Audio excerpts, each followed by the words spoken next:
Bem, eu estou numa série sobre o livro de Gálatas.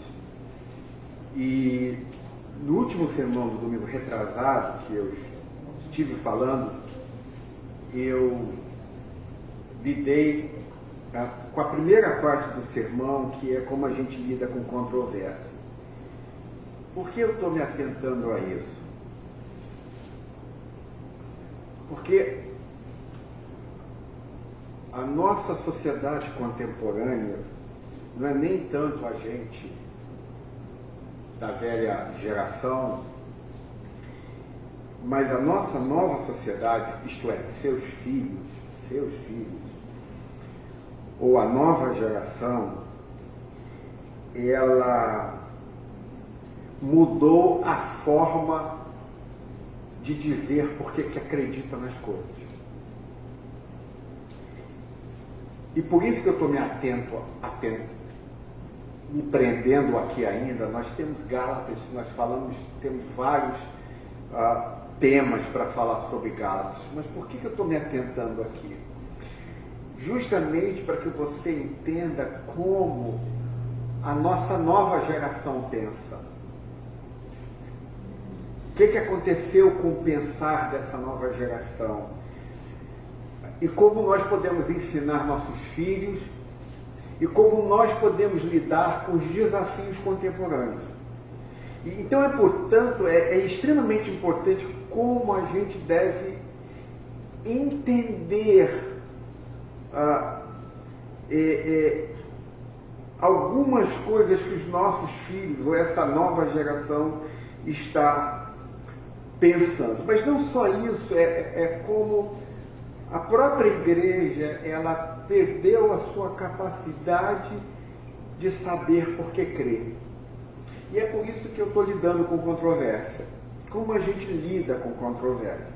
Mas vamos ler o texto, e eu resolvi terminar essa segunda parte hoje, justamente porque eu tenho lidado com inúmeros... deixa eu explicar para você ver como isso funciona.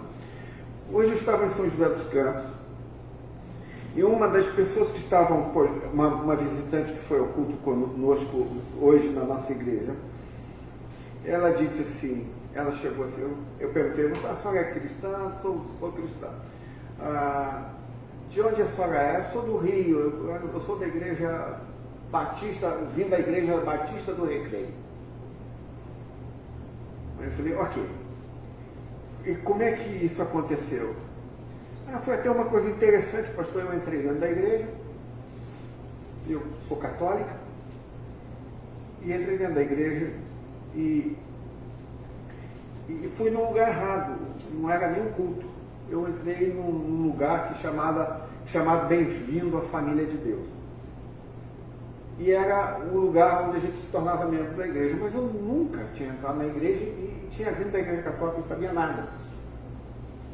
Aí eu percebi que estava errado, aí eu voltei no outro domingo, fui assistir o culto, e então no outro domingo já fiz parte, comecei a fazer parte da igreja dela, desta igreja. O meu namorado é católico, então o que a gente faz? Domingo eu vou na igreja católica e domingo eu vou na igreja batista.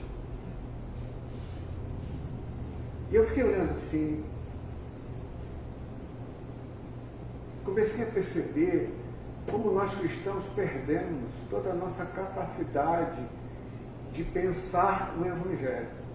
Esta moça tem algum erro nela? Nenhum. Justamente porque ela veio do catolicismo, ela não tem ideia do que é o cristianismo. E ela não é nova, já tem alguns anos na Igreja Batista. Eu estou falando da Igreja Batista, tá, gente? É só porque foi o que ela me falou, não estou metendo pau na Igreja Batista, não, pelo amor de Deus. São irmãos amorosíssimos, queridíssimos. São nossos primos, na verdade, né? A piada presbiteriana. Ai, Jesus, eu adoro isso. Mas é porque nós perdemos a noção do que somos, do porquê nós somos cristãos. A gente não consegue mais dialogar com a nossa fé e a gente não consegue mais dialogar com os nossos filhos também. Porque eles têm uma percepção do saber completamente diferente da nossa. Meu papel de pastor é ir lá atrás, é deixar a minha raiz da década do meu nascimento de 70 e viajar para a nova geração, para tentar entrar na cabeça da nova geração, para tentar dizer para ela por que ela pensa assim, por que deixa de pensar assim. Esse é o meu papel como pastor. Obviamente que sociologicamente eu não sou capaz, a minha geração já não se conecta mais com as novas gerações, porque sociologicamente é apenas uma década que a gente tem condições de interagir com a nova geração. Por isso alguns pais, por exemplo, entram em crise porque eles têm 40 anos e estão lidando com seu filho adolescente de 12, 15 ou 16 anos. Primeiro porque sociologicamente a sociologia diz que você não é capaz de interagir por causa desse lapso de geração. Então, às vezes eu vejo pais desesperados para interagir com isso e eles não entendem que isso é extremamente normal nessa interlocução. Há uma quebra de geração. Qual é o papel dos pais? O papel dos pais é fazer como eu faço como pastor. Voar, tentar me arrancar das raízes da minha geração e tentar navegar nessa nova geração, e a gente sua para poder entender. Sua muito para poder entender ou pensar. Então eu vou tratar aqui dessa controvérsia, como a gente liga. Mas vamos ler o texto para que a gente possa entender. É por isso que João, uma vez aqui, eu vi alguém matando um mosquito aqui. Tem mosquito aqui mesmo, agora eu vi pelo mas vamos lá. Gálatas, capítulo 1, do verso 6 ao verso 12. Vamos ler as escrituras, meus irmãos amados. Espero que o Senhor fale com vocês. Admira-me que estejais passando tão depressa daquele que vos chamou na graça de Cristo para outro evangelho, o qual não é outro senão que há alguns que vos perturbam e querem perverter o evangelho de Cristo. Mas, ainda que nós, ou mesmo anjo, vindo do céu, vos pregue evangelho que vá além do que vos temos pregado, seja anátema, assim como já dissemos, e agora repito, se alguém vos prega evangelho que vá além daquele que recebeste, seja anátema. Verso 10. Porventura procuro eu agora o favor dos homens ou de Deus, ou procuro agradar a homens? Se agradasse ainda a homens, não seria servo de Cristo. Faço-vos, porém, saber, irmãos, que o evangelho por mim anunciado não é segundo o homem, porque eu não o recebi, nem o aprendi de homem algum, mas mediante revelação de Jesus Cristo. Vamos orar. Pai querido, obrigado por sua palavra, que o Senhor possa expô-la ao nosso coração, aplicá-la por meio do teu Espírito no nosso coração. Obrigado, Senhor, porque nós vemos teu servo, o apóstolo Paulo, defendendo o Evangelho na igreja de Gálatas, Senhor. E eu quero te pedir que a igreja também, a nossa igreja, ela possa ser uma igreja que vele por sua fé, que saiba por que crê, que saiba como ela crê e por que ela crê. Nós te pedimos que nós tenhamos uma fé realmente firme, mas também nós não queremos uma fé simplesmente estabelecida pela nossa intelectualidade, mas nós queremos uma fé viva, ativa, que vá para as ruas, Senhor, que vá para cada casa dessa cidade, para cada comunidade dessa cidade, uma fé que faz e ensina as pessoas a crerem em Ti. Nós te rogamos por isso, que a gente possa saber lidar com as controvérsias, de modo que essas controvérsias não nos machuquem, mas elas revelem a graça e o poder do Evangelho. Essa é a minha oração nesta noite.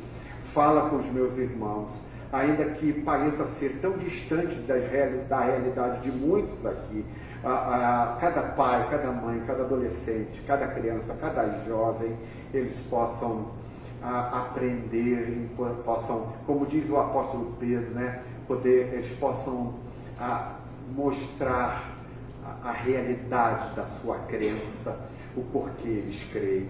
Nós te louvamos por isso. A tua palavra, nós nos submetemos a ela nesta noite, Senhor. Nós nos submetemos não só porque ela é tua palavra no seu sentido mais pleno, mas nós nos submetemos porque tu és o Deus de toda a terra, o Senhor de todo o universo. O Senhor é aquele que foi aquele e é aquele que cria e criou todas as coisas. Nós te pedimos, reverencia o nosso coração hoje, ensina o nosso coração hoje, em nome de Jesus. Amém e amém. Falei na semana passada, no primeiro ponto, sobre a necessidade que a gente tem de controvérsia. Eu estava falando na semana passada, retrasada, perdão, sobre a igreja que às vezes discute modelo de culto, se os dons são contemporâneos ou não, se é possível, será que ainda há o dom de línguas, de curar, ou isso, aquilo. E eu disse que essa controvérsia, ou essas controvérsias, elas são controvérsias extremamente importantes de acontecer na igreja, mas elas não mudam a igreja no seu sentido mais pleno. E falei na semana passada, então, que o apóstolo Paulo diz que quanto ao evangelho não há debate. Nós podemos debater se a gente pode ter um culto com luzinha preta aqui, com umas fumacinhas, ia ser legal, né? Mas imagina eu entrar aqui com aquelas fumacinhas. Eu fui na igreja de um amigo meu, Robson, o Ale conhece, todo mundo conhece aqui, e quando eu cheguei lá, tá as fumacinhas subindo assim, eu achei mó barato. A gente se sente uma estrela, né? Mas a gente pode até debater sobre isso, mas Paulo fala que quanto ao evangelho não há debate. Não há debate. Quanto ao evangelho o que você entende sobre justificação pela fé? O que você entende sobre santidade? Se você baseia a sua santidade na justificação pela fé, isto é, você foi justificado, então você vai ser tornado santo, e é tornado santo, então o evangelho está coerente, você está vivendo a sua vida para a glória de Deus. Mas se você baseia a sua justificação na sua santidade, isto é, se você só acha que Deus te ama e que você é aceito por Deus por causa da sua vida santa, então o apóstolo Paulo diz que você perverteu o evangelho, você não o conhece. É como se vocês estivessem aqui e vocês só fossem capazes de vir comer do pão e beber do cálice baseado na semana que tiveram e não no que Cristo fez na cruz do Calvário por vocês. Paulo diz que quando você perverte isso, quando você acha que Deus te ama pela vida que você leva, Paulo diz que você perverteu o evangelho. E não há debate sobre isso.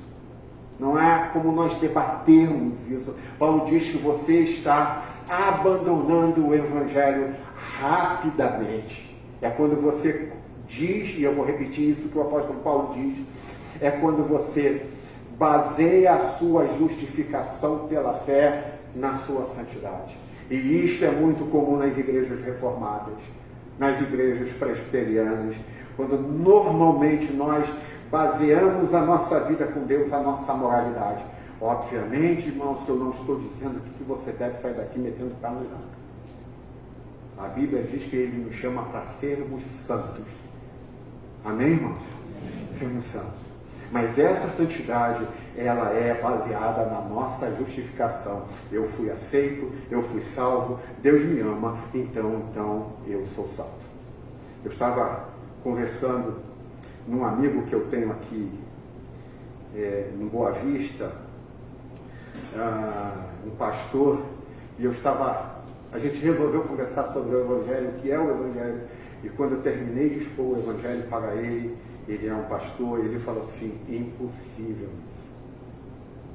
isso, impossível, eu jamais conseguiria pregar isso para a minha igreja. E eu olhei para ele e falei assim: não é possível, não dá, pastor. Eu falei assim: mas você percebe que você está invertendo o Evangelho? Ele diz: eu entendo o que o senhor está falando, eu entendo que isso é real, mas eu não consigo aplicar isso na minha igreja. Ele não faz sentido para mim. Mas ele é o meu amado amigo, nós somos realmente grandes amigos. E eu saí dali triste pelo que ele falou, mas grato por ele dizer como eu queria e quero poder fazer isso com a minha igreja, pregar dessa forma, mas eu não consigo. Então é sinal que Deus ainda está agindo. E foi interessante nessa conversa, porque é isso que está acontecendo. É por isso que São Gonçalo tem quase 70% de cristão e nada muda, porque nós pervertemos o Evangelho. Pervertemos. Enquanto a gente perverter o Evangelho, isso aqui nunca vai mudar. A gente está pervertendo. A nossa justificação pela fé é baseada pela nossa santidade. Então nós criamos cristãos moralistas, cristãos que dependem se vão fazer tudo certinho para viver para a glória de Deus. Não cristãos que amam tanto a Deus e sentem-se tão amados por Deus que vão ser santos e transformar a cidade por causa desse amor inigualável que eles têm por Deus.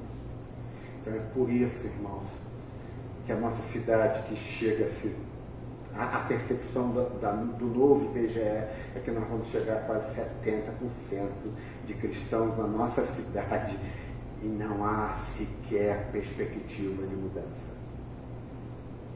Ou você é liberal, como eu falei, ou você é conservador. Mas vamos para o segundo ponto, que é, agora nós estamos entrando no segundo ponto do texto. O apóstolo Paulo, ele vai falar sobre a necessidade da controvérsia, por isso que ele precisa dizer à igreja, engraçado, domingo retrasado, meus irmãos falaram que eu falei galáxia, mas não é galáxia, é da igreja da Galácia, tá bom, irmãos? E eu sou um animal, como a gente diz, né? Mas vamos lá. O apóstolo Paulo, quando vê que os irmãos estão pervertendo, existem pessoas querendo perverter o Evangelho, ele então entra de sola. E ele diz: isso não, aqui nós não vamos discutir isso, o Evangelho é isso e ponto. Nós podemos até debater se nós vamos ter um culto com luz escura ou não, mas quanto ao Evangelho não há discussão. É isso e ponto. Se vocês não andarem no Evangelho, vocês não são mais igreja de Jesus. No segundo ponto, o apóstolo Paulo vai nos ensinar sobre a autoridade para a gente apelar na controvérsia. O apóstolo Paulo está dizendo, no texto que a gente acabou de ler, é que quando nós temos debates, que eu chamo de controvérsias, entre cristãos, ele vai nos mostrar aqui a autoridade que nós temos para debater, para apelar para o debate, para apelar para a controvérsia. Então ele vai dizer o seguinte, eu não coloquei aqui, mas está no texto, deixa Gálatas abertos. Ele diz: se eu ou um anjo dos céus vos pregar outro evangelho, que seja anátema, que seja amaldiçoado. Mas o interessante é que quando você vai para o verso 9, no verso 9 ele diz: digo de novo. Digo de novo. Estão acompanhando comigo? Pode deixar lá no início, só para a gente... isso. Então ele diz... ainda que nós, ou mesmo o anjo vindo do céu, vos pregue evangelho que vá além do que vos temos pregado, seja anátema. Assim, como já dissemos, ou ele está dizendo, digo isso de novo, o verso 9, essa expressão, de como já dissemos, ou digo de novo, é extremamente importante para a gente entender. E a pergunta que a gente faz é, por que o apóstolo Paulo está dizendo isso? No verso 9. Por que ele está falando isso? Ele está fazendo isso porque Paulo não quer que os irmãos da Galácia achem que ele simplesmente teve um rompante, como o pastor Cláudio às vezes tem, falou algo por causa do seu momento emocional, tempestivo, alguma coisa desse tipo, e simplesmente explodiu. Não, o apóstolo Paulo está repetindo essa expressão, como já dissemos, como eu já te disse, como eu digo de novo. O texto está nos ensinando que ele não quer que a gente, ou que os irmãos de Gálatas, pense que ele não refletiu sobre o que ele está falando. Pense que ele não ponderou sobre aquilo. Por isso, Paulo aqui está começando, aqui é o ponto para a gente entender as nossas gerações. Paulo vai começar a contrastar epistemologia. Eu já vou explicar isso para você. Eu já falei sobre isso. Paulo vai começar a ensinar a igreja de Gálatas e a mostrar a partir dos seus argumentos como que a gente lida com epistemologia, como que a gente entende as pessoas, como é que a gente sabe por que a pessoa chegou a tal conclusão, por que tal pessoa falou o que falou. E aí é o que o apóstolo Paulo vai fazer. O que é então uma epistemologia? A epistemologia não é o que você sabe, mas é como você sabe. Você está me dizendo isso, e aí eu pergunto, como você chegou a essa conclusão? Então é isso que o apóstolo Paulo vai contrastar agora, a epistemologia, ou a forma como nós acreditamos. Por exemplo, imagine que você esteja conversando com alguém, e aí você diz para a pessoa o seguinte, fala assim para a pessoa, como é que você sabe que matar é errado? Como é que você sabe que estuprar é errado? Como que você sabe que oprimir pessoas é errado? Como você sabe que fazer bullying nas pessoas é errado? Como você sabe que ser preconceituoso é errado? Aí imagina que essa resposta, que essa pessoa, com quem você está perguntando isso, responde para você, eu simplesmente sei. Ponto. Eu acho que matar errado é errado. Eu acho que ser preconceituoso é errado. Eu simplesmente acho que você ser racista é errado, fazer bullying é errado. Mas você pergunta, mas como é que você chegou a essa conclusão? Ele diz, eu não pensei sobre isso, eu apenas acho que isso é errado. É como se ele estivesse dizendo para você, os meus sentimentos são maiores do que o seu. Os meus sentimentos são muito importantes na minha vida. Aqui está o pensar da sociedade contemporânea.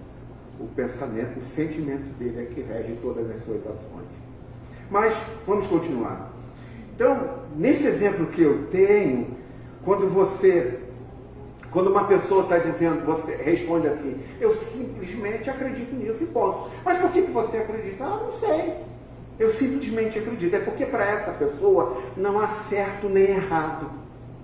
Para esse tipo de pessoa, os sentimentos dela é que mostram se ela está certa ou não. É os sentimentos dela que definem o porquê ela está acreditando ou não numa coisa. Então, esse, por exemplo, é um tipo de conversa das mais infrutíferas que a gente pode ter com alguém. É quando você chega para alguém e pergunta assim, alguém chega para mim e fala assim, pastor Cláudio, eu não acredito mais em Deus. Aí eu pergunto, mas por quê? Eu estou perguntando a epistemologia dele, quero saber a epistemologia dele. Qual é a epistemologia? Eu pergunto, por que você chegou a essa conclusão? Ele simplesmente diz assim, é o que eu penso, é o que eu sinto. Alguém já lidou com alguma coisa aqui? É o que eu sinto. Ponto. Aí você olha assim, como pastor, eu fico vendido.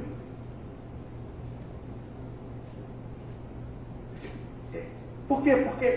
Porque essa pessoa ela não se baseia em algo concreto. Ela sempre diz assim, o meu sentimento, pastor Cláudio, é que importa. Eu sinto que Deus não existe, ponto. Mas aí eu pergunto, não, mas você já olhou a sua volta? Já viu a Bíblia? Já leu? Já. Mas eu acho que isso tudo é invenção. Eu sinto que Deus não existe, então ponto.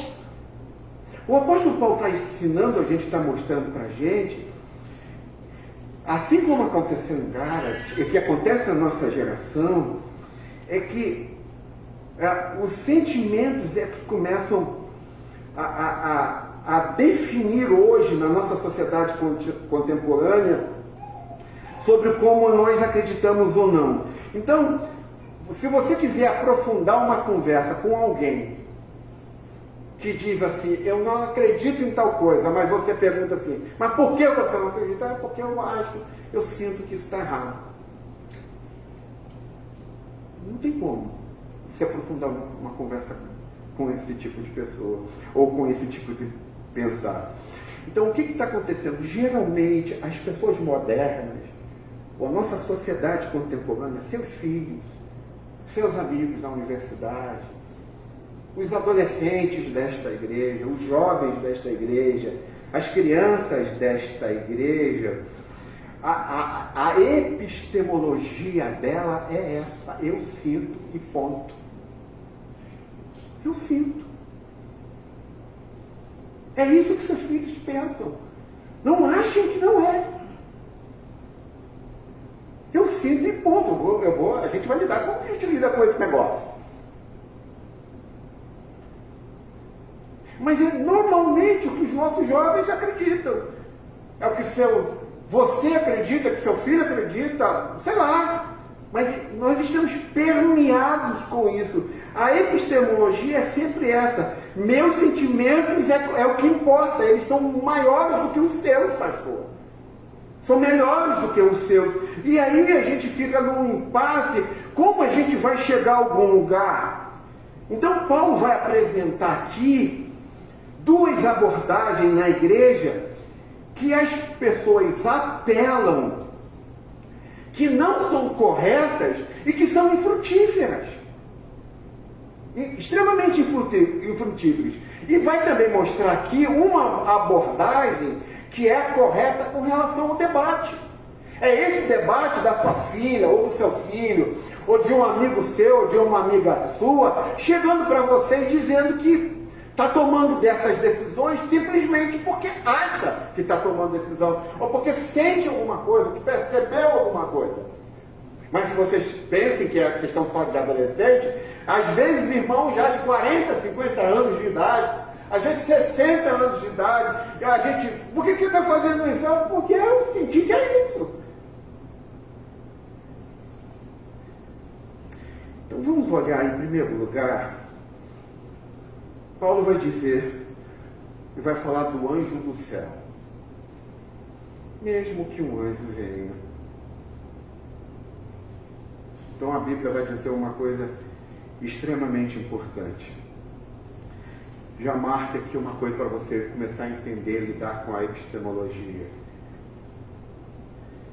É que significa como você sabe. A Bíblia diz que a sua experiência, aquilo que você passou em casa hoje, aquilo que você passou no seu trabalho essa semana, aquilo que você passou diante do seu telefone, do seu iPad, sei lá o que é, seu tablet, a sua experiência, a sua percepção do que Deus está lhe dizendo, a Bíblia diz que essas percepções não significam nada. Preste atenção nisso. Porque Paulo está dizendo o seguinte, se até um anjo, é isso que o apóstolo Paulo está dizendo. Isto é, ainda que o anjo estivesse aqui do lado da igreja, vocês estivessem tirando foto com eles, começasse a tirar selfie com ele, e começasse a dizer, gente, um anjo foi na IPB Arcos de São Gonçalo. E aí você viesse, conversasse com ele, entrevistasse esse anjo. E aí o anjo chega num determinado momento aqui do nosso encontro e diz, eu quero ser pastor desta igreja. E aí imaginemos que você, como um cristão daqueles raiz, sinistros, faça uma seguinte pergunta para esse anjo. O que você entende sobre justificação pela fé e santificação? Eu acho que essa é a pergunta que deve ser feita a todo pastor. Aí você resolveu perguntar isso para o anjo. O que você acha sobre justificação e sobre santificação? Paulo diz que se esse anjo do céu inverter a ordem, trocar a santificação pela justificação, Paulo diz que se ele inverter essa ordem, vocês devem pegar esse anjo e mandá-lo embora. Mandá-lo embora. Porque ele perverteu o Evangelho. Por que mandar ele embora? Mas ele é tão legal, ele é um anjo do céu. Paulo diz, porque ele perverteu o Evangelho. Ele inverteu a ordem do Evangelho. E amaldiçoado é todo aquele que inverter a ordem do Evangelho. Então o apóstolo Paulo está dizendo que você deve se livrar dele. Isto é, a sua experiência não significa nada. Aquilo que você passou no seu quarto hoje de manhã, no seu quarto hoje à tarde, no seu quarto na sua semana, no seu trabalho, a sua experiência não significa nada se nessa sua experiência que você teve, não teve Evangelho. Não teve a ordem do Evangelho. Deus é santo, Ele é amado, Ele te aceita pelo que Cristo fez na cruz do Calvário. E Ele então quer te santificar. Então, se essa experiência que você teve na sua casa, nesses dias, não tiver a presença do Evangelho na devida ordem, Paulo diz, e a Bíblia vai dizer, que essa experiência, ainda que você tenha chorado, ainda que você tenha se derramado, ainda que você tenha dito glória a Deus, Paulo diz, não valeu de nada. Absolutamente nada. Porque você não teve o Evangelho nela. Então, Paulo diz que não importa se você ouviu uma voz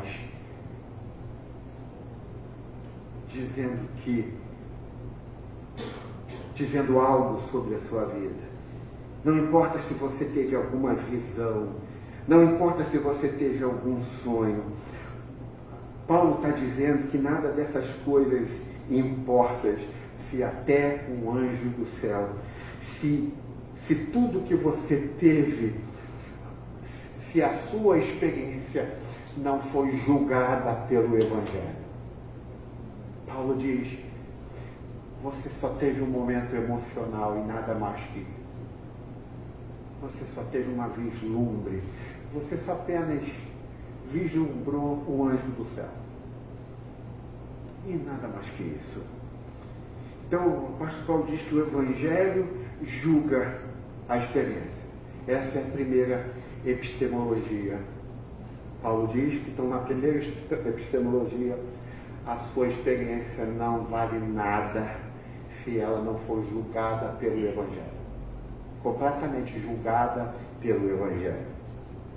Paulo diz que simplesmente, se você teve uma experiência que não foi julgada pelo Evangelho, esqueça-se dela. Ela não valeu nada. Não valeu nada. Ah, pastor, passei meia hora chorando. Paulo diz, dane-se. Esqueça. Ela não foi realizada pelo Evangelho e julgada pelo Evangelho.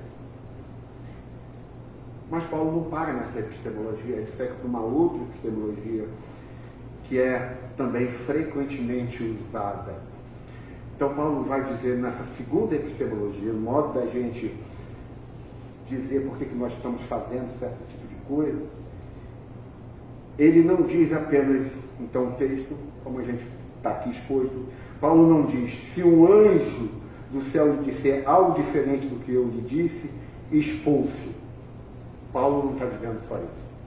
Paulo está dizendo, se eu, ou se nós, isto é, a banda apostólica, a equipe de música apostólica, se nós, se eu, ou um anjo, ele não diz só se um anjo, essa é a segunda epistemologia, ele diz, se um anjo do céu, ou se nós, ele diz, se nós, ele está falando sobre a banda apostólica, lhe disser algo diferente do que já lhe disse, Paulo está dizendo assim, mande-me embora, faça-me sair da igreja, não me deixe continuar falando para vocês, não me deixe ser pastor de vocês, não me deixe ser um líder de vocês, me tire do meio de vocês, me tire do meio de vocês. É isso que o apóstolo Paulo está dizendo. Então, essa expressão do Paulo, mais ainda que nós, ou que eu, ele está dizendo, eu, nós, os apóstolos, ou mesmo o anjo, ele diz, mande a gente embora. Então, essa é uma das coisas mais fantásticas que o apóstolo Paulo diz nessa perícope, nesse trecho que a gente está lendo, porque isso é muito comum, por exemplo, nas igrejas independentes. As igrejas independentes, os líderes da igreja dizem, olha, a gente está cheio na internet isso aqui, está cheio disso em São Gonçalo. Como é que acontece nas igrejas independentes? Olha, eu sou ungido de Deus, não me toque. E a igreja começou a achar que não tocar no pastor é só se ele adulterar. É só se ele roubar o dinheiro da igreja. Mas o apóstolo Paulo diz, se ele perverter o evangelho, se ele inverter o evangelho, se ele trocar o evangelho, tire da igreja. Não deixe que ele fique aí. Mande-o embora. E nas igrejas independentes, então a gente sempre ouve, eu sou um emissário de Deus, eu sou um ungido de Deus, Deus me ungiu e vocês devem me ouvir, ponto. Isso é antigo, mas é extremamente contemporâneo. Extremamente contemporâneo. Obviamente, que como eu estou falando sobre os independentes, claro que na nossa denominação presbiteriana também, a nossa igreja acredita mais na sua tradição como igreja do que na autoridade final das Escrituras, muitas vezes. A gente, como disse um certo amigo, se tornou católico. Nós também temos os nossos papas dentro do presbiterianismo. Porque começamos a acreditar mais neles do que na autoridade das Escrituras. E o apóstolo Paulo está nos ensinando como a gente pode lidar com isso. Nós começamos a acreditar que a nossa tradição é a autoridade final da igreja. E o apóstolo Paulo está nos ensinando a dizer, não permita que isso aconteça no meio de vocês. Agora, é importante que a gente entenda que Paulo tem um cargo mais alto entre os de dentro da igreja. Porque Paulo aqui não é um bispo, ele não é um pastor simplesmente, ele não é um arcebispo.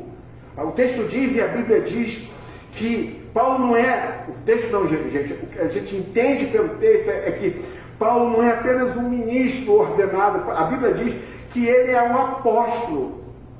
E Paulo diz que mesmo ele sendo um apóstolo, e ele é um apóstolo porque ele disse que ele ouviu dos próprios lábios de Jesus Cristo, ele aprendeu com o próprio Cristo, ele diz, eu aprendi com o próprio Senhor Jesus Cristo, eu fui há uma dimensão espiritual onde o próprio Cristo me ensinou as coisas do Evangelho. Então, mesmo que eu, um apóstolo, mesmo que eu tenha aprendido do próprio Cristo, se eu começar a inverter o Evangelho, o apóstolo Paulo diz: não ande embora. Então não tem essa. Não tem essa de ser um anjo, ou não tem essa de ser um apóstolo. Porque não é a igreja que julga o Evangelho, é o Evangelho que julga a igreja. Então, o Evangelho é que julga a sua experiência, não sou eu. A experiência não julga o Evangelho. Eu não estou dizendo, olha aqui é uma coisa que é extremamente importante. Eu não estou dizendo que Deus não pode falar através de mim para você, ou através do pastor Alessandro, ou através do pastor Tiago, ou através do pastor Paulo. Deus pode falar através de nós para guiar a vida de vocês. E eu espero de fato que isso aconteça muitas e muitas vezes.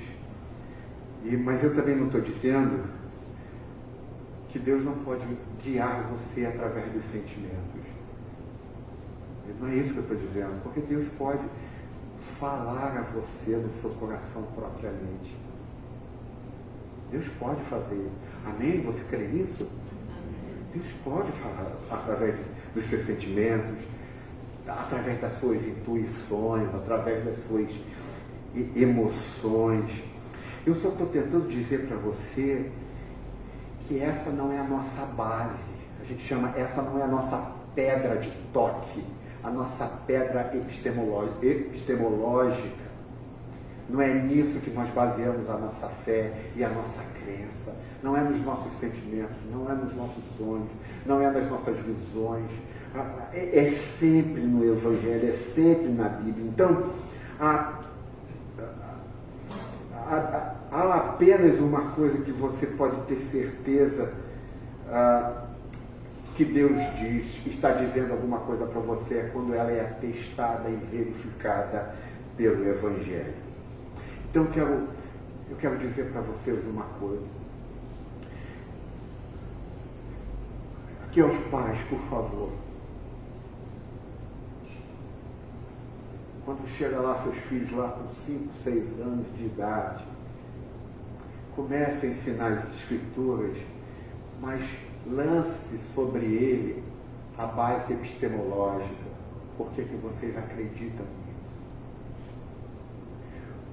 Porque sabe o que está acontecendo com um moleque de 6 anos, de 12, 17, de 15? É que ele está começando a ouvir uma epistemologia que não faz sentido, que é baseada tão somente no sentimento dele, mais nada. Um vazio. Por isso, pais, irmãos,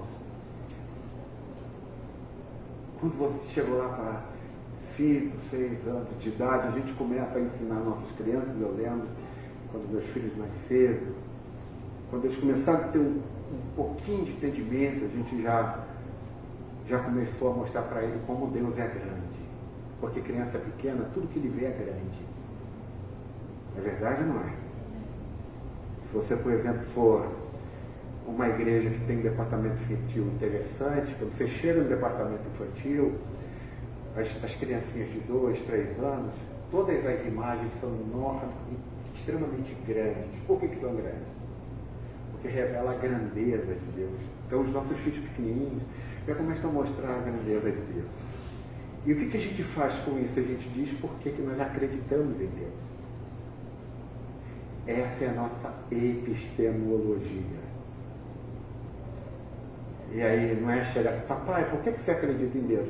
Aí a gente tem muito pai que responde: porque olha só, meu filho. Olha o mar. Olha o sol. Isso não é uma base. Ela faz sentido, mas ela não é apropriada. Aí você abre a Bíblia. Sabe, meu filho, deixa eu te contar uma história. Há muitos anos atrás, Deus, a terra era assim. É como se fosse um vazio enorme. E Deus, então, começou a parar. O Espírito de Deus começou a parar sobre a face. Você está dando uma epistemologia. Você está dizendo por que você crê em Deus. Você está dizendo por que a sua crença é solidificada.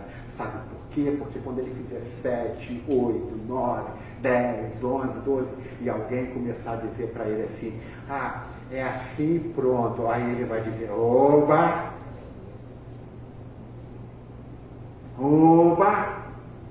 que tem um motivo. Não vem me dizer que esse negócio é porque você está sentindo isso. Teu filho vai começar a reagir como um cristão bereano. Epa, meu pai sempre me ensinou. Por quê? Eu não estou dizendo que isso sempre vai dar certo. Porque nós somos pecadores. Mas a igreja, por isso que eu estou aqui demorando para terminar essa parte aqui. Justamente para que você entenda que nós temos uma epistemologia. Perguntar aos jovens, vamos perguntar, por que vocês...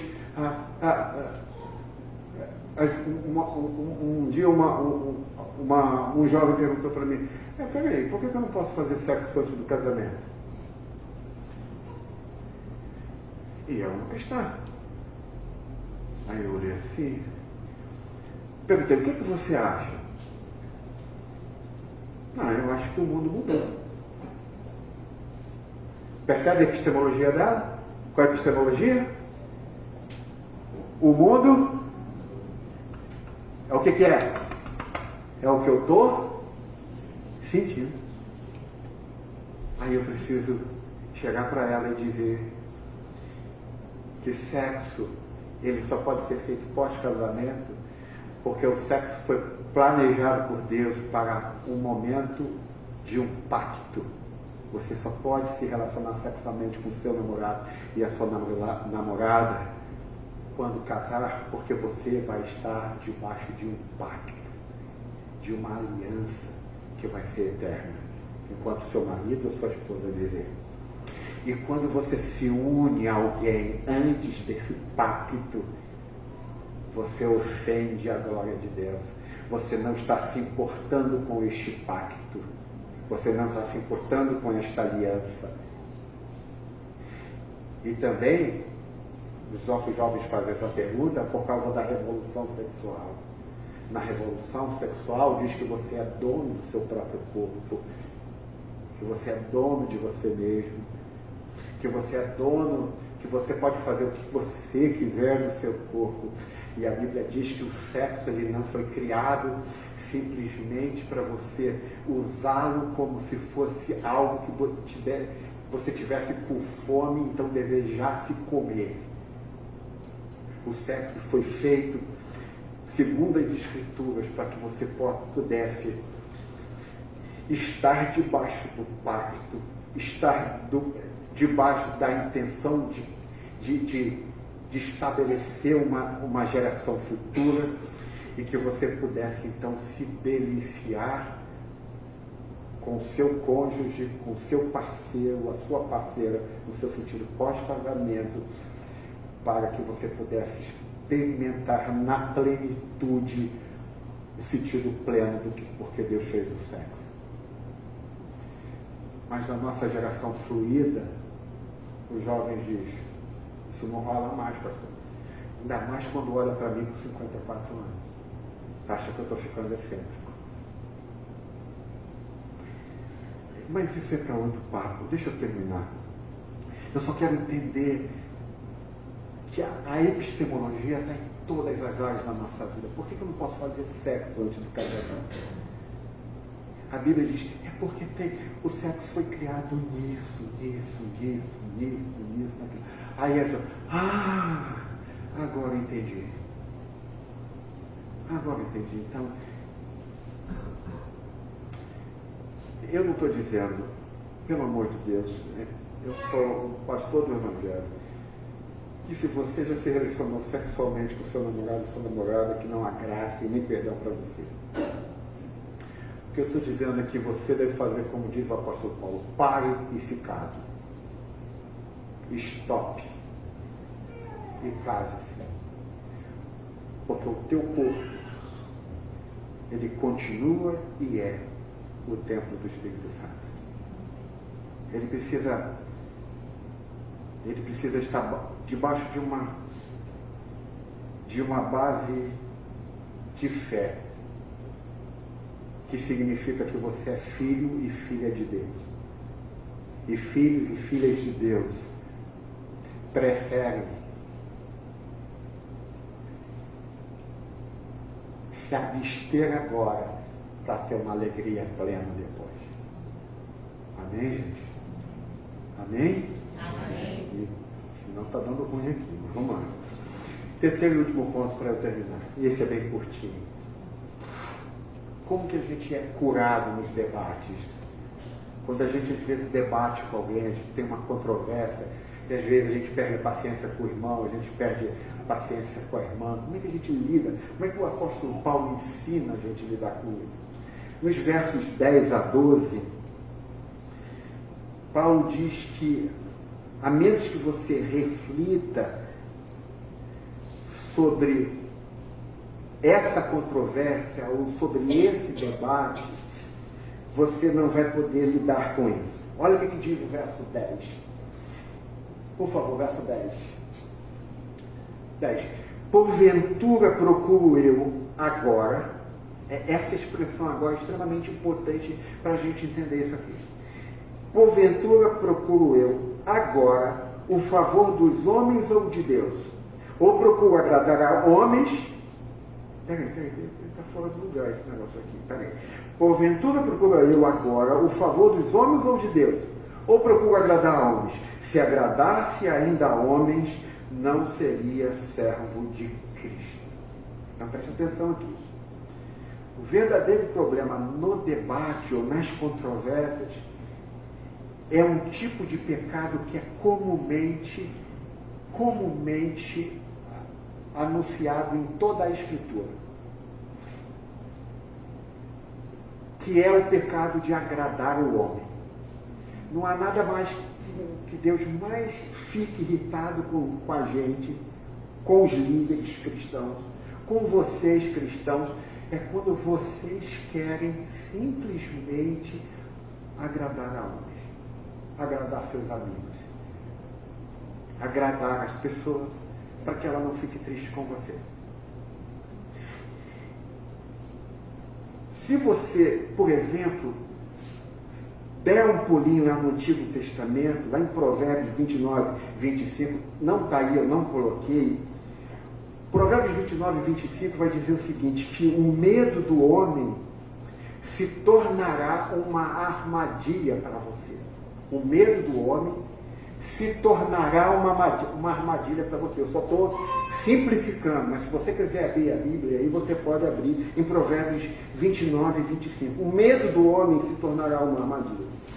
A palavra medo ou temor no Antigo Testamento e na Bíblia em geral, obviamente, não significa apenas você ter medo. Não é essa ideia, não é essa forma de expressão que a Bíblia ensina. Por quê? Porque no Antigo Testamento, em toda a Bíblia diz que o temor a Deus é algo bom. Temer a Deus é algo bom. Mas a Bíblia diz que temer o homem não é. Temer a Deus é bom, mas temer o homem não é. Então, o temor de Deus não significa que você tem medo de Deus. Simplesmente significa que você está maravilhado com o poder dele, maravilhado com a glória dele, que você está adorando a ele, que ele é a única coisa mais perfeita que você pode adorar. Então Paulo diz que a única coisa terrível com relação ao Evangelho é quando a gente começa a ter medo do homem, temor do homem. Não há nada pior do que você, mãe, ter medo de alguém, do homem. Você, pai, ter medo de alguém. E você não fala certas coisas que precisam falar de acordo com o Evangelho, porque você simplesmente quer agradar. Deixa eu ver. Paulo está dizendo que há um horror com relação ao Evangelho quando você tem medo do homem. Então, na Bíblia, quando a palavra medo ou temor do homem, essa palavra significa aprovação. Não há nada pior para mim e para você, diz Paulo, quando você está sempre falando as coisas pensando na aprovação de outras. É como se eu fosse pastor de vocês aqui, e eu sou, e eu pregasse para vocês simplesmente porque eu quero que vocês saiam extremamente felizes comigo. A Bíblia diz que, Paulo diz que querer a aprovação de outras pessoas é algo muito complexo e é terrível para o Evangelho. Mas tem uma expressão aqui que Paulo vai dizer, por um lado, que me intriga e deve intrigar vocês. Porque ele vai dizer: porventura, procuro eu agora o favor dos homens ou de Deus? Ou procuro agradar a homens, se agradasse ainda a homens, não seria servo de Cristo. Faço-vos, porém, saber, irmãos, que o Evangelho por mim anunciado não é segundo o homem, porque eu não recebi, nem aprendi de homem algum, mas mediante a revelação de Jesus Cristo. Então, essa palavra agora é extremamente importante aqui. Por que é extremamente importante? Estou eu tentando agora agradar a homens? Essa é a pergunta do apóstolo Paulo. Procuro eu agora agradar a homens? Essa é a pergunta do apóstolo Paulo. Essa expressão agora, ela é importante por quê? Porque ele não diria essa palavra agora, ele não usaria essa expressão agora, a menos que Paulo tenha sido continuamente criticado por ser alguém que desejava agradar as pessoas. Preste atenção no que nós estamos lidando com uma epistemologia. Esta palavra agora é extremamente importante. Agora, por quê? Porque ele é acusado pela igreja de ser alguém que faz de tudo para agradar as pessoas. Então isso é extremamente importante. Então, a razão pela qual Paulo é extremamente criticado como homem que agrada é no sentido mais pleno, quando, em 1 Coríntios capítulo 10, verso 32, Paulo vai dizer o seguinte: eu fiz-me de louco para os loucos. O verso 32 vai dizer assim: não faça ninguém tropeçar, sejam judeus, gregos ou a igreja de Deus, mesmo quando tento agradar a todos de todas as maneiras, pois não procuro o meu próprio bem, mas o bem de muitos, para que sejam salvos. Sigam o meu exemplo, como eu sigo o exemplo de Cristo. É por isso que Paulo usa essa expressão agora. Porque ele é acusado pela igreja de querer agradar as pessoas. Então, o que é surpreendente e fantástico em Paulo é que ele diz que eu tento agradar as pessoas de todas as maneiras. Paulo, obviamente, que a gente está lendo aqui uma expressão hiperbólica do apóstolo Paulo.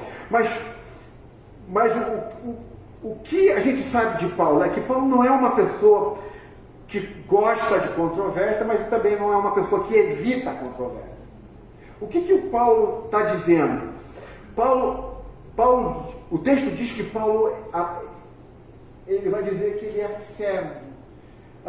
Porventura, se agradasse ainda a homens, não seria servo de Cristo. Então, essa expressão também é chave para a gente entender. Então, se você é escravo de outras pessoas, você não pode ser escravo de Jesus Cristo, servo de Jesus Cristo. Então, Paulo diz o seguinte: eu sou servo de Jesus Cristo, mas eu faço de tudo para agradar as pessoas. Mas faço de tudo para agradar as pessoas, não para ter a aprovação delas, mas porque eu quero que eu seja tudo em todos. Eu quero que eles sejam alcançados pelo Evangelho. Eu quero que eles vivam para a glória do Evangelho. Eu quero que eles abram mão dos seus pecados. Eu quero que eles abram mão de uma vida equivocada que eles estão vivendo. Portanto, eu me faço de tudo em todos para que eles possam alcançar a redenção em Cristo Jesus. Então Paulo diz, como que a gente é curado de controvérsia?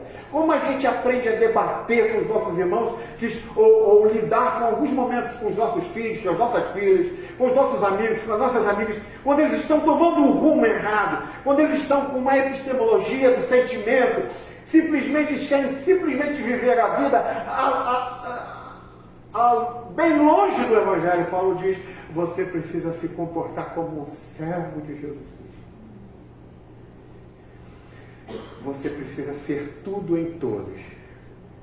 Você precisa fazer grego para os gregos, judeus para os judeus, o louco para os loucos, para alcançar a eles. Paulo diz que a cura, para que você não seja uma pessoa que simplesmente lide com a controvérsia para ferir pessoas ou para dizer que elas estão erradas. Paulo diz que você tem que se comportar como um escravo de Jesus Cristo.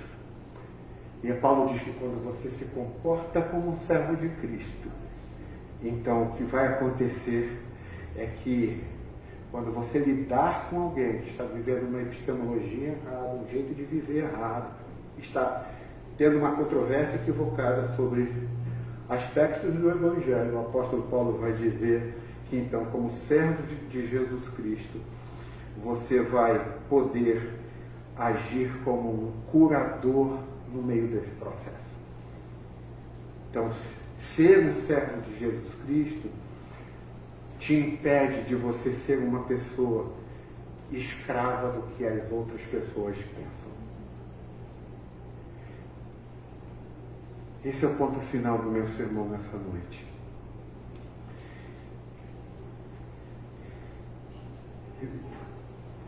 A Igreja de Jesus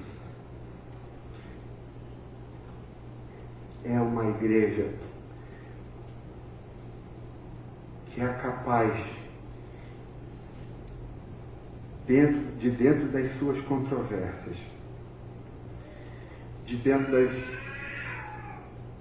dos dramas que ela vive, é possível que a gente seja servo de Jesus Cristo, como o apóstolo Paulo diz, sem ser escravos de pessoas, para que a gente busque a aprovação dela. O que eu quero terminar e dizer para vocês hoje, nesta noite? Militem pelo Evangelho. Evitem controvérsias, mas não fujam delas. A sua família é um lugar de muitas controvérsias. O seu lar é um lugar de muitas controvérsias. Por favor, não diga assim: não quero falar sobre isso. Não quero pensar sobre isso agora. Pelo contrário, haja como servo de Jesus Cristo. Seja louco para os loucos, grego para os gregos, judeus para os judeus, para que de algum modo você possa alcançar todos para Cristo. Que você alcance o seu lar para Cristo, que você alcance seus amigos para Cristo, que você alcance os seus parentes para Cristo, como um servo de Jesus Cristo. Vamos orar? Queria chamar os músicos.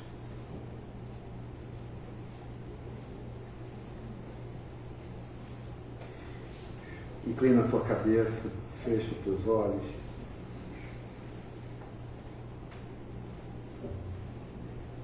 Pai querido, eu quero te pedir nesta noite que a gente possa falar a verdade em amor entre nós. Quero te pedir, Senhor, que a gente possa experimentar a liberdade que temos sendo servos de Jesus Cristo. Eu quero te pedir que nenhum pai, nenhuma mãe, nenhum irmão e nenhuma irmã desta igreja seja escrava ou escravo da aprovação de homem algum, mas que eles sejam escravos da sua aprovação, Senhor. Servos de Jesus Cristo. Pai querido, como diz o apóstolo Paulo, é muito pequeno estar diante de um tribunal humano. O tribunal humano é irrisório, é ínfimo. E como mesmo o apóstolo Paulo diz, sim, eu não julgo a mim mesmo. Minha consciência, ela está limpa. É Deus é quem me julga. Que esta igreja, Senhor, sempre esteja diante de Ti e diante do Teu tribunal, porque é isso que importa. Que ela como serva de Jesus Cristo,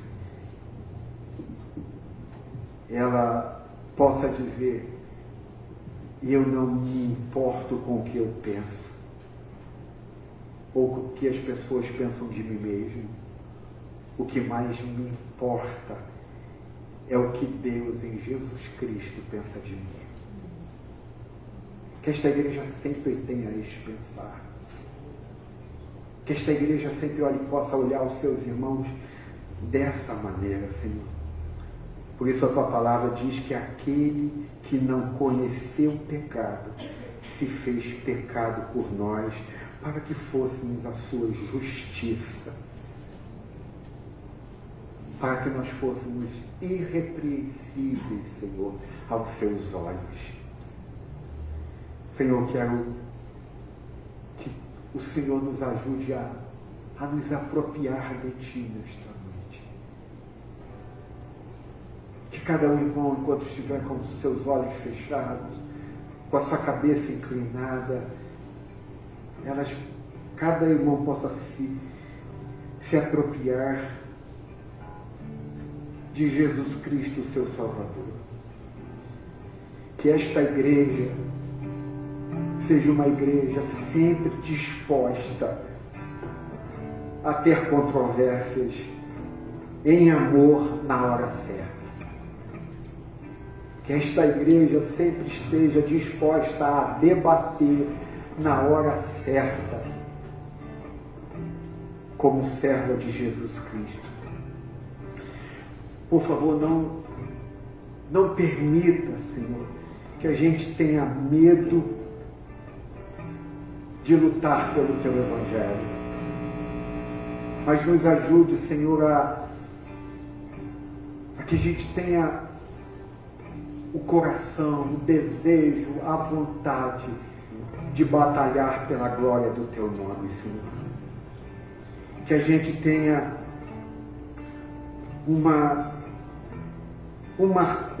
servidão ousada, doce e humilde, como o apóstolo Paulo teve. Senhor, que assim como o apóstolo Paulo imediatamente interviu na história da igreja da Galácia, a gente possa intervir na vida dos nossos irmãos, dos nossos pais, dos nossos filhos, dos nossos pastores, de quem quer que seja, quando se houver qualquer resquício de que nós estamos pervertendo o Evangelho. Dá a essa igreja, Senhor, a se comportar e a ser como serva de Jesus Cristo.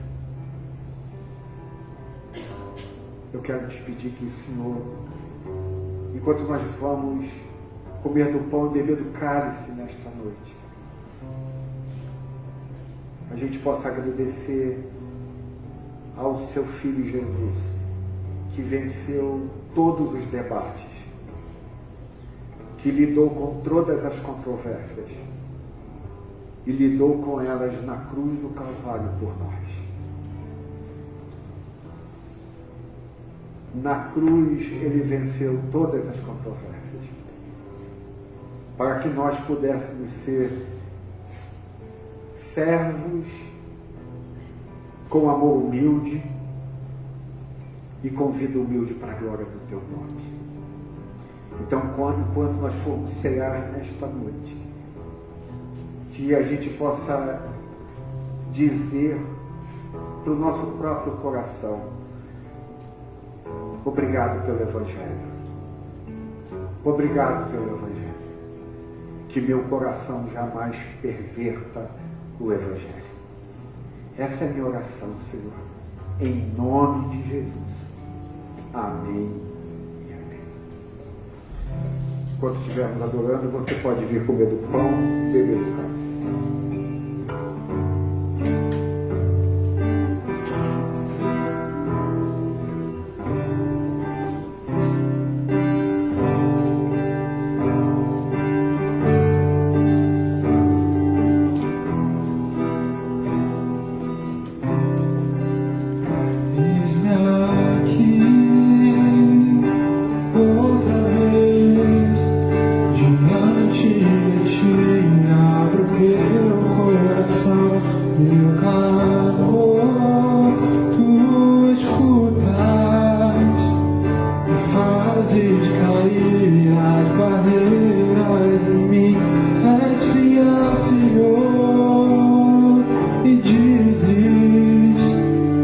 Palavras de amor.